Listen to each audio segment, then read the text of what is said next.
What's up, my comic comrades? The top 3 most popular superhero teams in comics is easily the Justice League, Avengers, and of course, the X-Men. And of those 3, we've already done history of episodes on both the Justice League and the Avengers. But shockingly, in 6 years of this show's existence, we've never done a history of the X-Men. Honestly, I have no idea how we pull that off, but with some serious changes coming to the X-Men universe under the pen of writer Jonathan Hickman and his House of X and Powers of 10 titles, today is the perfect time to give these glorious mutants their spotlight. So without further ado, let's talk some X-Men.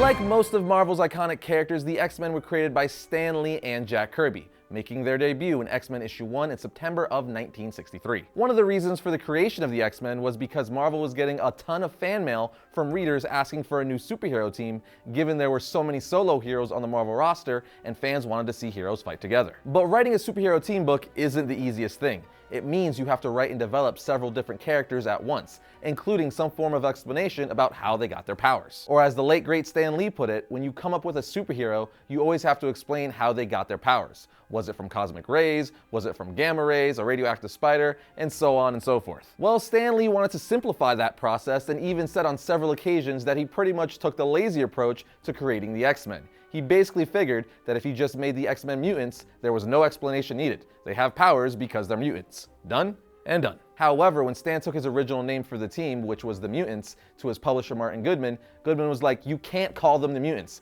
No one knows what that is." So Stan the Man said, "Fine, you're the boss." And that's when he came up with the name X-Men, named after the team's leader, Professor Xavier. A name his publisher obviously approved, and the rest is history. But now that you've got an overview of their real-world origin, let's talk about their comic book origin.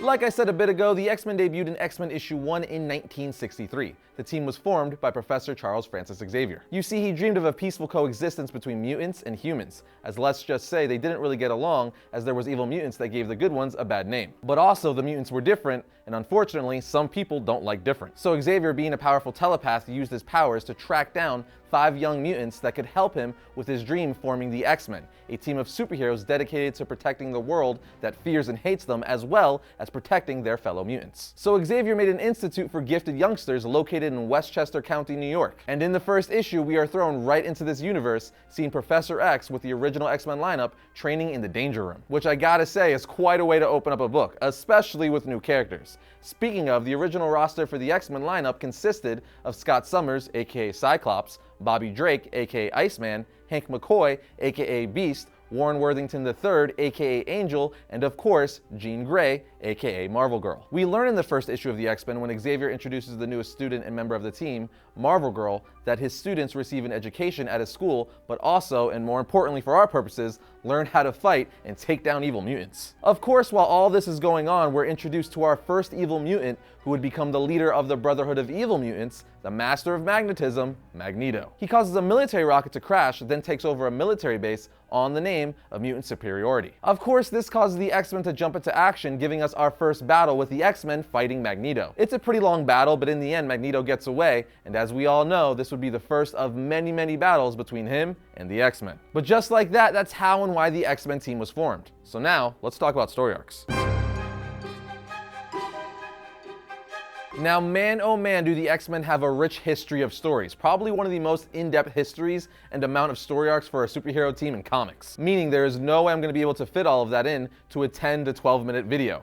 But as always, I'm going to do my best to give you the highlights and or some of my personal favorite moments. In the X-Men's early years, the book was written by Stan Lee and drawn/laid out by Jack Kirby. During their time on the book, they created a ton of X-Men mainstay characters and concepts, like the Brotherhood of Evil Mutants, the Blob, Juggernaut, and Cerebro, just to list a few. But the two were working on so many books, they just couldn't keep it up any longer, so they had to drop a book. And the first one they dropped working on was the X-Men, mainly due to the fact that it was the hardest book to create as there were so many characters within it. Soon after this, the title started to decline in sales, but in 1969, famed writer Roy Thomas and famed artist Neil Adams brought life back to the X-Men book, and they gave spotlight to two newly introduced characters, Havoc and Polaris. Unfortunately, this ultimately failed, and the book stopped with issue 66. Now from here, issue 67 through 93 of the X-Men title consisted of reprinted older X-Men stories, because again, sales were not doing so hot for the title. But in 1975, the biggest thing to happen to the X-Men since their creation happened, with Giant Size X-Men issue 1, written by Len Wein and drawn by artist Dave Cockrum. Giant Size X-Men 1 is still a grail issue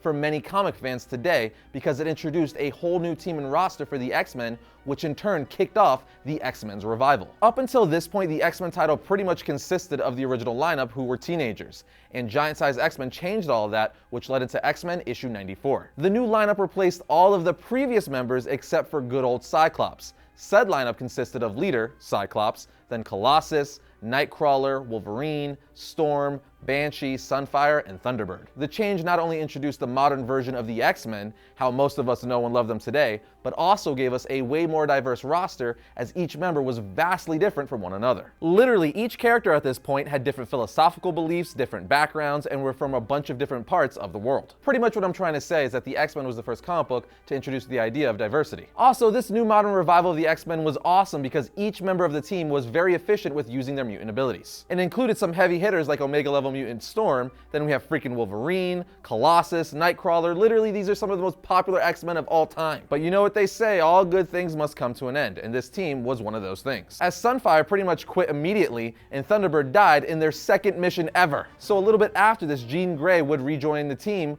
with her new Phoenix persona. And now we all know where this is going. The creative reins would eventually be handed over to writer Chris Claremont and artist John Byrne, possibly the greatest X-Men creative team ever. I mean, under their creative pen, we got amazing story arcs like the Dark Phoenix saga, which I don't even have to explain because it's gotten 2 live-action movies and an amazing adaptation in the 90s animated X-Men series, and so on and so forth. It's probably the most famous X-Men story of all time. And as we all know, it's about Jean Grey getting possessed by the Phoenix Force. But it doesn't end there. Claremont and Byrne also gave us Days of Future Past, another incredible story arc which also got a live-action adaptation, and a pretty solid one, at least I think so. Claremont even wrote the story arc called X-Men God Loves, Man Kills, which served as inspiration for X2 X-Men United, which as we know is still one of the best X-Men movies to date. All the success of these X-Men stories done by Claremont and gang led to a bunch of ongoing spin-off series for the X-Men, like the New Mutants, Alpha Flight, X-Factor, a solo Wolverine title, and Excalibur. Said success for the X-Men led into the 90s, which was my era as I was a 90s kid. So McFarlane's Spider-Man, Jim Lee X-Men, Nightfall Batman, Death of Superman, Spawn, the rise of Image Comics,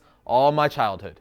All of the memories. The 90s would be dubbed the blue and gold era of the X-Men, specifically 1991 to 2001. And kicking off this era in the 90s was Jim Lee and Claremont's 1991 X-Men title. To put in perspective how massive the X-Men were in the early 90s, X-Men issue 1 by Lee and Claremont is the #1 selling single issue comic book of all time with 7 million copies sold. It is quite literally in the Guinness Book of World Records for the best-selling comic book of all time. I mean, no one should be surprised. The book was done by one of the best comic book writers and artists of all time, and the book was just beautiful. And let's face it, in the 90s, the art is what was selling the comics, not the story. When you think of iconic Jim Lee work, the first 2 that come to mind, at least to me, is his 90s X-Men run and then Batman Hush. And again, this era for the X-Men ushered in the now iconic blue and gold teams for the X-Men.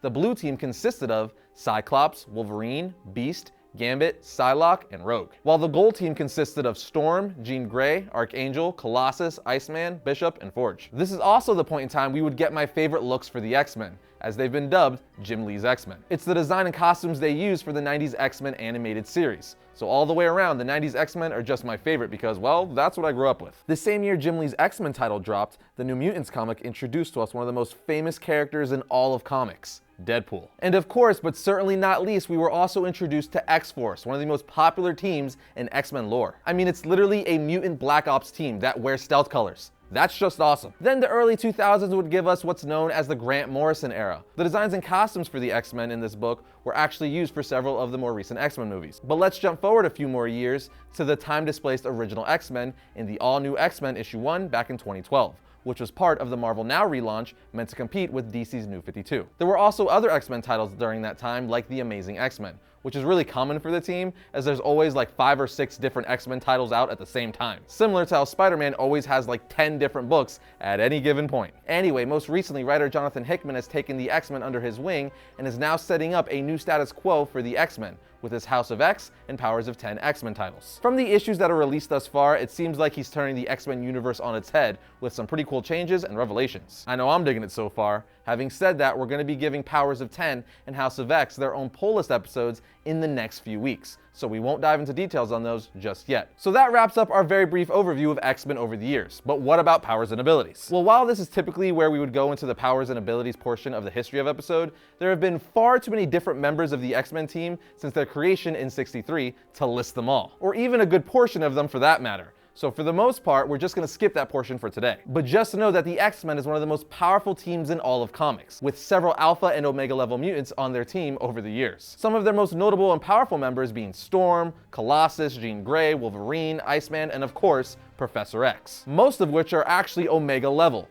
and that's literally just skimming the surface. I guess the most important thing to understand is that the upper limits to this team's strength is among the most powerful in comics, when you consider the different mutants they've had on their team over the years. Anyway, we're not skipping reading recommendations, so let's get into that.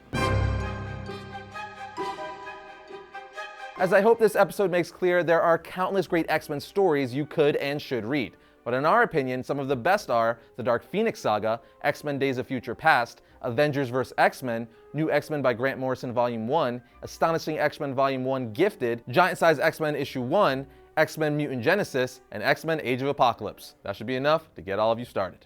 Okay, so remember that time you were trying to text your significant other a little, "How you doing?" but you accidentally posted it to the wrong text thread and several family members never looked at you the same way again? Yeah, me too. But the point is, that level of awkward, please God no-ness is what it's like when you surf the internet unprotected, with your odd oddities being exposed to unintended eyes. So why wouldn't you start protecting yourself with NordVPN and get 75% off a 3-year plan using the code VARIANT at nordvpn.com/variant and get that extra free month of NordVPN when you do use our code. I mean, we all use public Wi-Fi a lot, and anyone on said Wi-Fi can get into all your personal privates, which is a whole lot like accidentally sending your grandmother an unfortunate pic which was actually meant for your wife. Not that that's ever happened to me.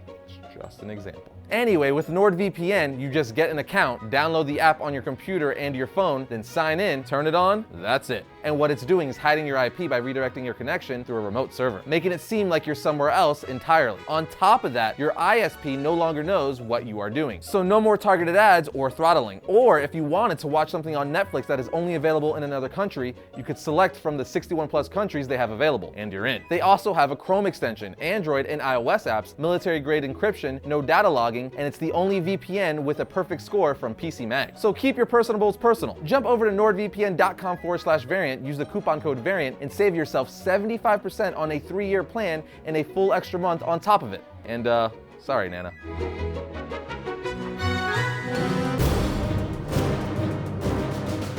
First up for the week of Wednesday the 21st, we have Batman issue 77, City of Bane continues. The last of the independent villains are on the run, leaving Gotham City entirely to Bane and his cronies, including Flashpoint Batman and Gotham Girl. Now we have Star Wars Age of Rebellion villains. Putting it simply, if you're a Star Wars fan, especially their villains, you need to read what writer Greg Pak is doing to several of their best baddies. Here we have Superman Year 1 Issue 2. Clark Kent's journey of self-discovery continues in the second installment of Frank Miller and John Romita Jr.'s remarkable reimagining of Superman's origin. And finally, we have Powers of X Issue 3. Writer Jonathan Hickman continues reshaping the X-Men's past, present, and future.